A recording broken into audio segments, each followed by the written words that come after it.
Hi friends, welcome back to study classes. तो प्यारे दोस्तों, आज की इस मेगा पीवाईक्यू रिवीजन सेशन में आपके साथ डिस्कस करने वाले बैंकिंग और स्टैटिस्टिक्स के प्रीवियस ईयर क्वेश्चंस को for upcoming UPHESC and UPGDC assistant professor exams.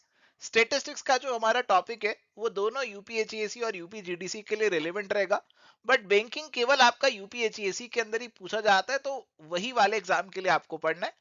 आइए फटाफट से अपने सेशन को शुरू करते हैं। उम्मीद करता हूं आपने इस वीडियो को लाइक ऑलरेडी कर दिया है। एंड माय डियर फ्रेंड्स, अगर आप प्रिपेयर कर रहे हैं अपकमिंग असिस्टेंट प्रोफेसर या फिर यूजीसी नेट एग्जामिनेशंस की, तो हमारे पास मल्टीपल कोर्सेज हैं जिनकी डिटेल्स आपको हमारी ऐप या फिर वेबसाइट पे मिल जाएंगी। Density method is applied in computing mode, median, mean या फिर नन ऑफ दी अबव। देखो, जब आप मोड कंप्यूट करते हो तो आप देखते हो कौन सी फ्रीक्वेंसी के अंदर सबसे ज्यादा डेंसिटी आपको देखने को मिल रही है। अगर आपके पास एक्स और एफ की वैल्यूज दे रखे हैं, जैसे ये दे रखे हैं 2, 4, 6, 8, और फ्रीक्वेंसीज दे रखे हैं लेट सपोज 10, 15, 7, 9, तो आप देख रहे हैं कि यार सबसे ज्यादा डेंस फ्रीक्वेंसी कहां पे, सबसे ज्यादा फ्रीक्वेंसी कहां पे, जहां पे होगी वो आपका मोड बन जाएगा। जैसे 4 आपका मोड यहाँ पे बन जाएगा। तो मोड को कंप्यूट करने के लिए आप डेंसिटी मेथड का इस्तेमाल करते हैं। Correct answer would be option number A. In a moderately symmetrical distribution, the mean deviation is equal to dash of standard deviation. तो जनाब, यहाँ पे हमारे पास जो एम्पिरिकल रिलेशनशिप है मीन डेविएशन और स्टैंडर्ड डेविएशन का, that is mean deviation is equal to 4/5 standard deviation. So correct answer यहाँ पे हमारे पास ऑप्शन नंबर ए का बन जाएगा। सेलेक्ट द रॉन्ग आंसर्स, आपको रॉन्ग आंसर्स यहाँ पे पहचानने हैं। देखो, मोड, मीन, मीडियन का जो इंपेरिकल रिलेशनशिप है, it is mode is equal to 3 median minus 2 mean. तो बी वाला बेसिकली आपके पास जो है ना वो सही है। तो ए, सी और डी जो है ना वो गलत हो जाएंगे। So correct answer is going to be option number D. The sum of deviations taken from arithmetic mean of a series is, तो अरिथमेटिक मीन से अगर आप सम ऑफ डेविएशंस निकालेंगे, x माइनस एक्स बार करेंगे, तो वो आपका क्या आएगा, जीरो, पॉजिटिव, नेगेटिव या फिर नन। अरिथमेटिक मीन से अगर आप सम ऑफ डेविएशंस निकालोगे जनाब, तो वो जीरो निकल कर आता है। This is a property of arithmetic mean. So correct answer is going to be option number A. What is the chance of drawing a king in a draw from a pack of 52 cards? अब 52 cards होते हैं, playing cards 52 होते हैं, और उसके अंदर हर एक जो कार्ड है वो 4 टाइम्स आपको देखने को मिलता है। 4 किंग्स, 4 क्वींस होंगे, 4 जैक्स होंगे, 4 एज होंगे, 4 2, 4 3, सब 4 टाइम्स होते हैं आपके पास। तो किंग आपके पास 4 है, टोटल कार्ड्स 52 है। Favourable cases divided by total cases 4/52 और 1/13। Correct answer would be option number C.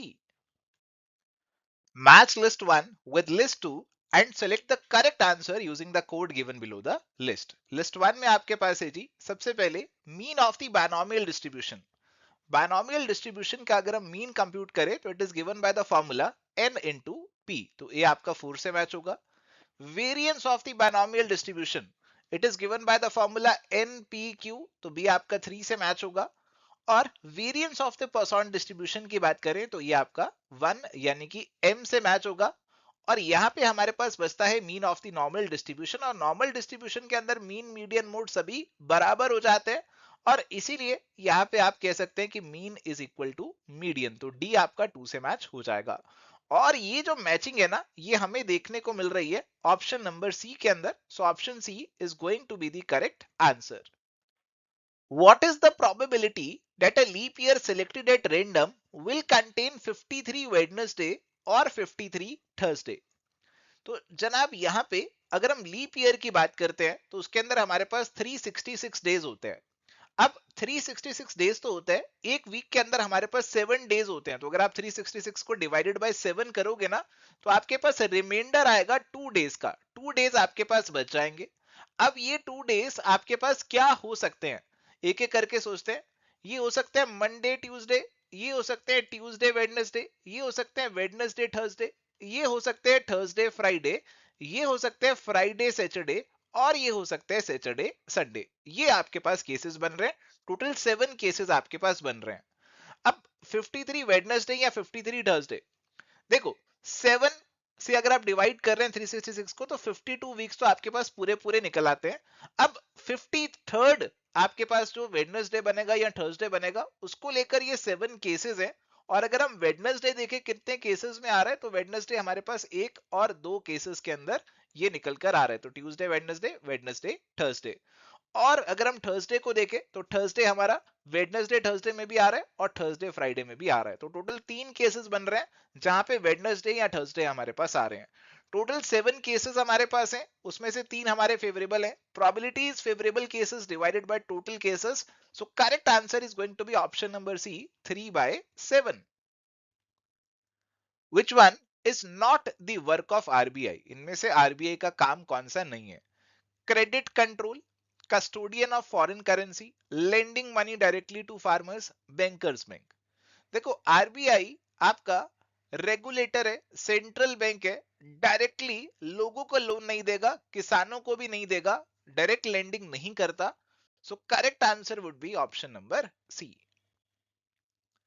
Central cooperative bank works at, तो आपके जो कोऑपरेटिव बैंक्स होते हैं ना, उनके अलग अलग लेवल्स होते हैं। एक होते हैं प्राइमरी कोऑपरेटिव बैंक्स, ये आपके विलेज लेवल पे काम करते हैं। एक होते हैं सेंट्रल कोऑपरेटिव बैंक्स, ये डिस्ट्रिक्ट लेवल पे काम करते हैं। एक होते हैं स्टेट कोऑपरेटिव बैंक, जो स्टेट लेवल पे काम करते हैं। तो central cooperative banks usually district level पे ऑपरेट करते हैं। So correct answer would be option number D. How many members are there in managing committee of regional rural bank? जो हमारे रीजनल रूरल बैंक्स होते हैं, इनकी मैनेजिंग कमेटी की बात करें तो इसमें एक तो चेयरमैन होते हैं, इसके अलावा हमारे सेंट्रल गवर्नमेंट के 3 नॉमिनी होते हैं। स्टेट गवर्नमेंट की बात करें तो उसके 2 नॉमिनी होते हैं। और 3 नॉमिनी आपके स्पॉन्सर बैंक से हमें देखने को मिल जाते हैं, जो बैंक स्पॉन्सर कर रहा है वहां से देखने को मिल जाते हैं। तो अगर आप टोटल लगाएंगे तो टोटल आपका 3+2 5+3 8+1, टोटल 9 लोग हो गए इसकी मैनेजिंग कमेटी में। So correct answer would be option number C, 9। Arrange the following steps in a sequence: UTI Mutual Fund, UTI, SBI Mutual Fund, Franklin Templeton Asset Management India। अब आपको यहाँ पे करेक्ट कोड जो है वो choose करना है। तो जनाब यहाँ पे सबसे पहले जो आया था, क्रोनोलॉजी में ही आपको अरेंज करना पड़ेगा, क्रोनोलॉजिकल ऑर्डर में ही लगाना पड़ेगा। सबसे पहले आपका यूटीआई बना था 1964 में, ये आपका यूटीआई बना था।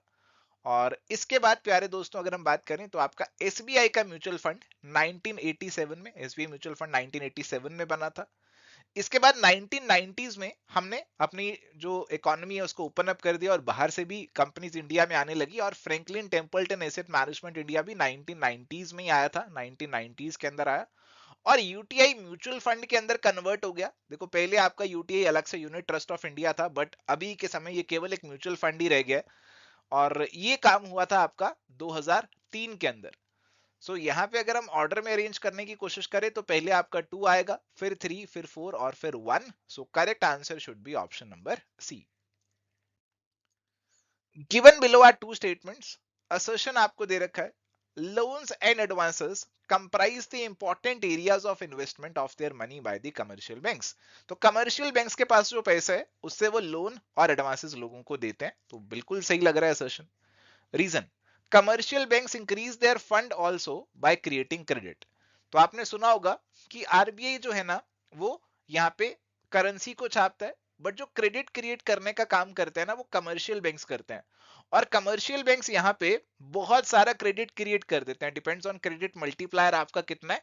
और यहाँ पे वो 100 रुपए से बहुत ज्यादा, 100 रुपए से कहीं ज्यादा क्रेडिट जो है ना वो क्रिएट कर देता है। तो रीजन अपने आप में तो सही लग रहा है।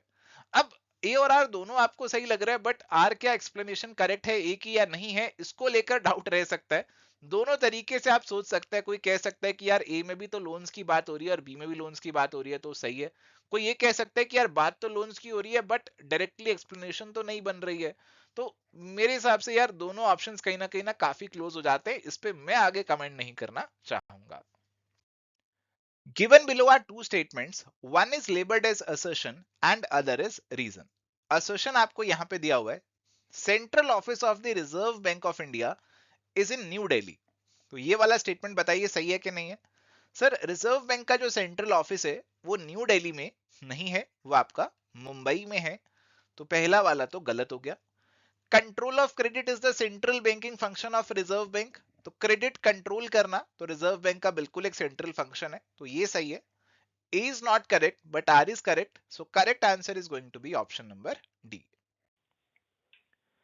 चलिए अगला सवाल, credit control is an important tool of. Credit control की क्रेडिट के ऊपर लगाम लगाई जाए, क्रेडिट के ऊपर कंट्रोल रखा जाए। ऑप्शंस दिए गए, commercial bank, Exim policy, fiscal policy या फिर मॉनेटरी पॉलिसी। जब जब हम आरबीआई की मॉनेटरी पॉलिसी की बात करते हैं ना, तो उसमें अलग अलग टूल्स का जिक्र किया जाता है, और इसी में एक टूल है क्रेडिट कंट्रोल, कि आरबीआई अपनी पॉलिसीज के माध्यम से क्रेडिट को कंट्रोल कर सकता है। वो ऐसी पॉलिसीज बना सकता है जिससे कमर्शियल बैंक्स क्रेडिट कम दें लोगों को या क्रेडिट ज्यादा दें लोगों को। तो this is clearly an important tool of the monetary policy. Monetary policy का मतलब है कि आरबीआई किस तरीके से हमारे देश के अंदर मनी की सप्लाई को कंट्रोल करता है, कि कितना पैसा देश के अंदर होना चाहिए। अगर वो मॉनेटरी पॉलिसी एक्सपेंशनरी फॉलो करता है तो देश में पैसे की सप्लाई को बढ़ा रहा होता है, लोन सस्ते कर रहा होता है। अगर वो कॉन्ट्रेक्शनरी मॉनेटरी पॉलिसी फॉलो कर रहा है तो मनी की सप्लाई को कंट्रोल कर रहा होता है, कम कर रहा होता है, देश में से पैसे की सप्लाई को कम कर रहा होता है, और इसके लिए वो इंटरेस्ट वगैरह बढ़ा भी देता है। Correct answer option number D का यहां पे बन जाएगा। चलिए अगला सवाल है जी, asset which has remained NPA for a period less than or equal to 12 months is called as। अब देखिए, हमारे जो एसेट के ऊपर हमें इंटरेस्ट और प्रिंसिपल का पेमेंट मिल नहीं रहा है, उसे हम एनपीए वाली कैटेगरी में डाल देते हैं। अब एनपीए के अंदर भी फर्दर अलग अलग कैटेगरीज होती हैं। अगर आपका एसेट अप टू 12 महीने एनपीए है तो आप उसे सब स्टैंडर्ड बोल देते हैं। अगर इससे ज्यादा हो जाए तो फिर आप उसे डाउटफुल वाली कैटेगरी में डाल देते हैं, और अल्टीमेटली इसे राइट ऑफ भी कर दिया जाता है, लॉस एसेट भी रिकॉग्नाइज कर लिया जाता है। फिलहाल अगर एनपीए हमारा 12 महीने या उससे कम है तो उसे सब स्टैंडर्ड एसेट बोला जाएगा। Correct answer is going to be option number A. चलिए, तो अब हमारे पास सवाल है, which of the following is a short term debt obligation of a national government debt are issued to mature in 3 to 12 months। तो 3 से 12 महीने वाली मेच्योरिटी वाला कौन सा शॉर्ट टर्म डेट ऑब्लिगेशन है हमारी नेशनल गवर्नमेंट का। कमर्शियल पेपर तो देखो कमर्शियल एंटरप्राइजेस इशू करेंगे, बॉन्ड्स भी नॉर्मली कंपनीज वगैरह इशू करती हैं, certificate of deposits bank financial institution से जुड़ा हुआ है। जो आपका ट्रेजरी बिल या टी बिल है, they are basically the borrowing instruments of the government. तो गवर्नमेंट यहाँ पे ट्रेजरी बिल्स इशू करके पैसा रेज करती है शॉर्ट टर्म के लिए, अप टू 12 मंथ्स के लिए पैसे को रेज किया जाता है अलग अलग टेन्योर के लिए। ये ट्रेजरी बिल्स आरबीआई गवर्नमेंट के बिहाफ पे इशू करता है। तो फिलहाल हमारा जो आंसर यहाँ पे बनेगा वो clearly option number D treasury bill का बन जाएगा। चलिए अगला सवाल है जी, with reference to mutual funds which of the following statements is correct. तो म्यूचुअल फंड्स आप सभी जानते हैं, म्यूचुअल फंड्स क्या होते हैं। म्यूचुअल फंड्स में आप पैसा इन्वेस्ट करते हैं कुछ समय के लिए, और ये ऐसे जो फंड्स होते हैं ये काफी सारे लोगों का पैसा पूल कर लेते हैं, उसे इन्वेस्ट करते हैं और उस पर आपको रिटर्न कमाकर देते हैं। म्यूचुअल फंड्स हमारे पास ओपन एंडेड भी हो सकते हैं, क्लोज एंडेड भी हो सकते हैं। देखो ओपन एंडेड का होता है इसमें कभी भी आओ कभी भी जाओ, कभी भी पैसा इन्वेस्ट करके यूनिट्स खरीद लो और कभी भी आप अपने पैसा निकाल सकते हो, यूनिट्स को बेच सकते हो। Open ended funds are always open to investment. यहाँ पे ये वाला जो स्टेटमेंट आपको दे रखा है, ये वाला आपका जो स्टेटमेंट है बिल्कुल सही दे रखा है वैसे तो। Open ended funds are always open to redemption, हाँ जी रिडम्पशन के लिए भी ऑलवेज ओपन रहते हैं। Open ended funds are always open to investment and redemption, तो ये पहले वाले दोनों को एक में क्लब कर दिया, तो ये बिल्कुल सही हो गया। It is an investment in equity share, तो म्यूचुअल फंड इक्विटी शेयर में भी इन्वेस्ट कर सकते हैं, किसी और जगह पे भी इन्वेस्ट कर सकते हैं। तो यहाँ पे जो करेक्ट आंसर है, अब देखो एक ऑप्शन आपको चूज करना है और सबसे ज्यादा अप्रोप्रिएट आंसर जो यहाँ पे बनेगा ऑप्शन नंबर सी का बनेगा, कि आपके जो ओपन एंडेड फंड्स रहते हैं they are always open to investment as well as redemption, कभी भी पैसा इन्वेस्ट करो और कभी भी रिडीम कर लो। तो ऑप्शन सी यहाँ पे आपका जो करेक्ट आंसर है वो बन जाएगा। चलिए, तो अभी यहाँ पे हमारे पास सवाल है, with reference to digital payment system which of the following statements is correct. तो अगर हम बात करें डिजिटल पेमेंट सिस्टम्स की, तो यहाँ पे आप जो है इलेक्ट्रॉनिकली पैसे का लेन देन करेंगे। Which of the following statement is correct आपको बतानी है। पहली स्टेटमेंट है, the payer and the payee both use electronic mediums to exchange money. तो बिल्कुल ऐसा कुछ हमें देखने को मिलता है, आप इलेक्ट्रॉनिकली पैसा भेजते हैं और दूसरा वाला इलेक्ट्रॉनिकली रिसीव कर लेता है। It takes place in the premises of the bank, नहीं जी, डिजिटल में कोई बैंक जाने की जरूरत नहीं है, डिजिटल में कोई चेकबुक नहीं चाहिए, क्रेडिट कार्ड की रिक्वायरमेंट भी नहीं है, आप यूपीआई के माध्यम से भी पैसे ट्रांसफर कर सकते हैं। तो पेयर और पेई दोनों इलेक्ट्रॉनिक मीडियम यूज करेंगे एक्सचेंज मनी के लिए। Option number A correct answer यहां पे हमारा बन जाएगा। चलिए अगला सवाल है, Bhim app can be used by anyone who has. देखो भीम ऐप जो है उसे कौन यूज करेगा, कौन इस्तेमाल करेगा, ये आपसे पूछा जा रहा है। तो भीम ऐप बेसिकली एक यूपीआई वाला ऐप है जी, और इसके लिए आपको जो नॉर्मल यूपीआई के लिए चीजें चाहिए होती है वो चाहिए रहेंगी, जैसे एक बैंक अकाउंट होना चाहिए, मोबाइल नंबर लिंक्ड होना चाहिए, डेबिट कार्ड की रिक्वायरमेंट भी आपको पड़ेगी इस ऐप को चलाने के लिए। हालांकि आज की डेट में और भी ऑप्शंस आपके पास आ चुके हैं, तो फिलहाल ये सारे ही आपको चाहिए रहेंगे, और इसीलिए correct answer option number D all of the above का बन जाएगा। चलिए अगला सवाल है जी, which of the following statements is correct in regards to economic policy.